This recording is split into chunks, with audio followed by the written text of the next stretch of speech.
This episode of Doc Talk is brought to you by First Bank. We're not just your neighborhood bank, we're your neighbors.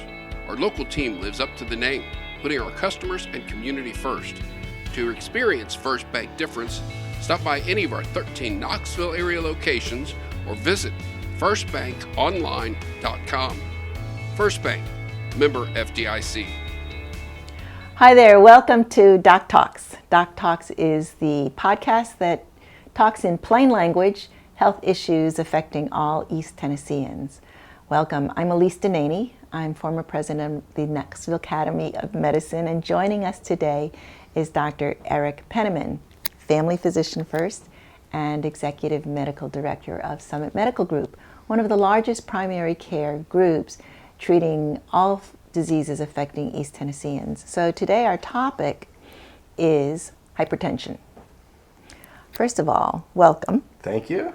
Now, what's hypertension? Yeah, hypertension, otherwise known as high blood pressure. High blood pressure. Most people know about that, and they know that they can get it measured by putting a cuff around the arm, and you listen to see when you can hear the sounds that go along with what your blood pressure is. So, yep. Okay, so blood pressure. When I see my doctor's visit and I see blood pressure on the record, it says BP, and then it has one number and a slash and another number. What is that? Yeah, so the top number is called the systolic blood pressure, and that's the pressure when your heart contracts. And there's an initial bolus of blood or a large amount of blood that pushes through the arteries, which stretches the arteries, and that's your systolic pressure. The diastolic pressure is the pressure when your heart is at rest. And so that's why that number is lower than the top number is. Okay, so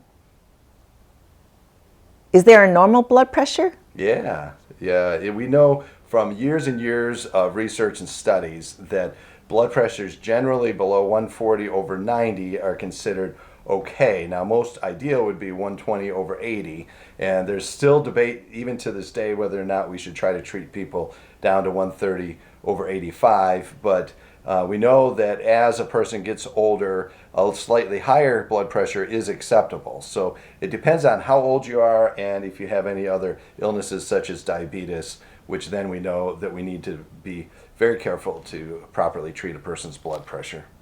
So many questions. Okay. Yeah. So before I go to the I get older. It's okay if my blood pressure gets a little higher because my arteries get old? Yeah, that's a great way of saying it, because as we get older, our arteries loses their stretchiness. Great. And when they're less stretchy, yeah, everything else gets more stretchy, right? But unfortunately, our arteries get less stretchy, and when they don't stretch, the same amount of blood has to go through a more confined space, so the pressure goes up. And so that's why a little bit higher blood pressure as a person gets older is a normal thing, and you don't necessarily want to treat it. Okay.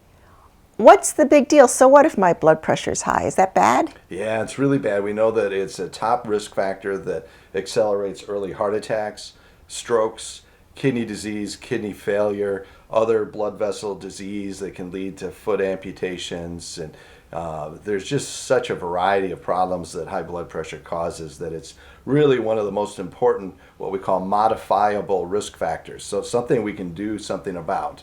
Having a family history of a heart attack, you can't do much about that, but we can do a lot to try to prevent the heart attack by controlling blood pressure, controlling cholesterol, making sure your blood sugars stay under good control, those types of things. Wow, okay. So how, other than medication, what else can I do as a responsible person who wants to take care of my health to keep my blood pressure good? Yeah, so there's really 2 or 3 things that we tell every patient when we tell them they have hypertension. One, try to change your diet. There are some diets known as the DASH diet is one of the most popular that reduces the amount of salt, increases the amount of fruit and vegetables, that has been shown to lower your blood pressure. But in general, weight loss, any diet that helps you lose weight will bring your blood pressure down. And so weight loss will help. And then even most important is exercise. And long heart studies have shown that 150 minutes of mild to moderate exercise per week will prolong a person's life better than any other intervention that we can do. So once again, exercise is extraordinarily important. I love that you said mild to moderate. So I don't have to get dressed up in a workout suit and go beat myself to death somewhere. Right. I can just take a walk. Yeah, especially in Tennessee. Going for a walk in Tennessee is moderate exercise because it's up and down hills. I moved here from Wisconsin, and that was much flatter. Okay, that's good to know. All right, so will I have symptoms if I have? Will I, know that I have high blood pressure? And that is a great question. And we refer to hypertension as the silent killer because most people have no symptoms whatsoever. And so unless you're measuring it, you have no idea that you have high blood pressure. And so you got to go in, get a physical regularly with your doctor, which if you have any sort of health insurance, physicals are covered at 100%. So there's no cost to patients, and you can get your blood pressure measured and make sure that you don't have hypertension or high blood pressure. Okay, this is going to sound crazy, but are those blood pressure cuffs that you see at the drugstore and at the grocery store, can we use those? You can. Of course, there's the ones you can buy over the counter, but then they have the little booth that you can sit in Walmart or Kroger's, one of those places. But the key there is when you check your blood pressure, oftentimes folks are not checking it properly, and a person should be sitting comfortably, relaxed, both feet flat on the ground, their back comfortably resting against a backrest, arm at heart level when it's measured. And so most people don't take the time to actually sit in the booth for 5 minutes before they check it. Sounds They're like busy me. shopping, and I got to grab the toothbrush, and here, I'll sit down and put my arm in the machine, and it's 160 over 100. I better go see the doctor, So yeah, that's the hard part about the little machines in the drugstores. People don't take the time they really should to get a good measurement. Okay. Why is my blood pressure always higher when I go to the doctor?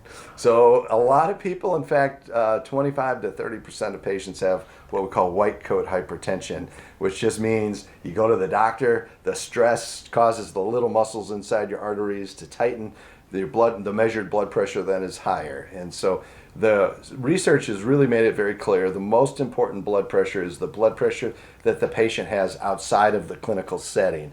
Because you're only in the doctor's office, hopefully, not more than about 0.5% of your life, right? Hopefully you don't have to be there that often. So, we want to know what is your blood pressure when you're not at the doctor's office. So that's where home blood pressure monitoring and ambulatory blood pressure monitoring can be very important. Okay.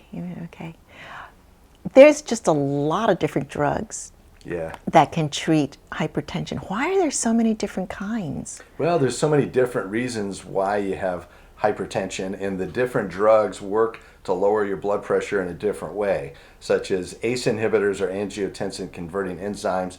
Inhibitors, they work within a enzyme and a hormone at the kidney level to reduce your blood pressure and relax those muscles around the arteries.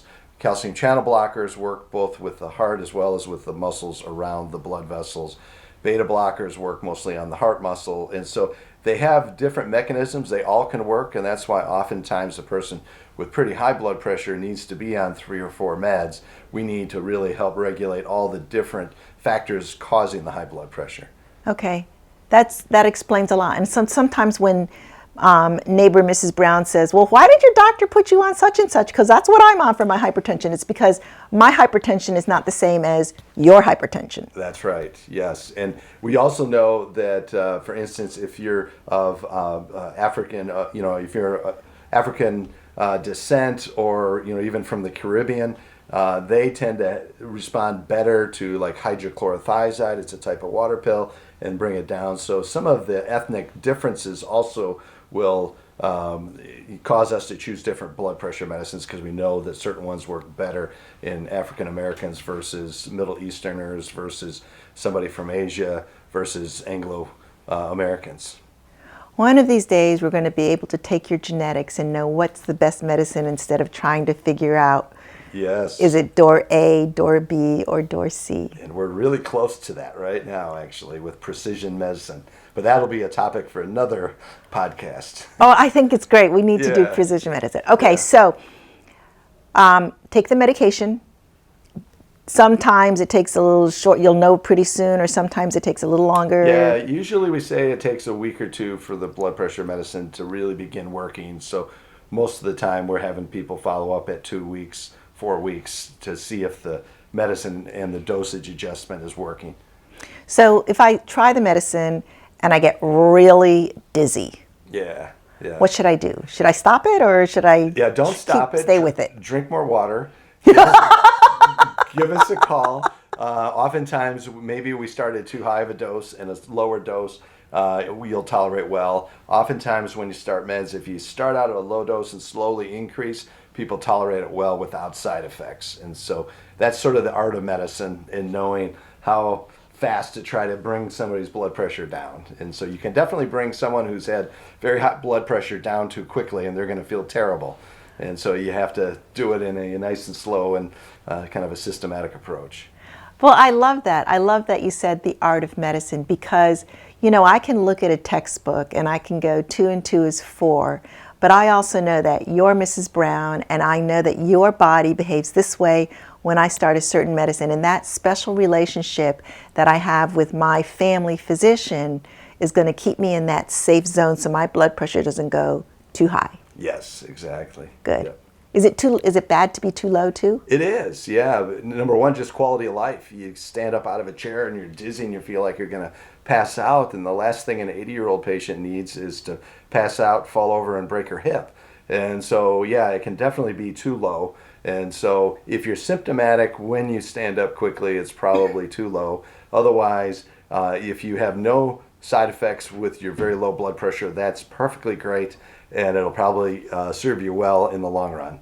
Okay, that's good to know. Well, there you have it. Hypertension. It is sometimes simple, sometimes complicated, sometimes it's difficult to bake the perfect Hershey bar cake. Yeah. But it is important that you stay with your family physician who knows you so well, so that they can get that perfect combination necessary to keep your blood pressure under control, that you can enjoy an excellent quality of life.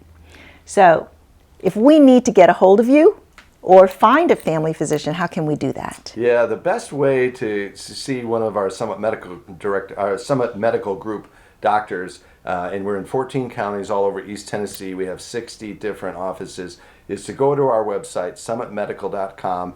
There's a menu up there for locations. You can choose the county you live in and see which doctors or nurse practitioners or physician assistants that we might have in your area. And you can read about them and choose one, and then the phone number will be right there to call. Excellent. Yeah. Thanks for joining us today. This episode of Doc Talk is brought to you by First Bank. We're not just your neighborhood bank, we're your neighbors. Our local team lives up to the name, putting our customers and community first. To experience First Bank difference, stop by any of our 13 Knoxville area locations or visit firstbankonline.com. First Bank, member FDIC.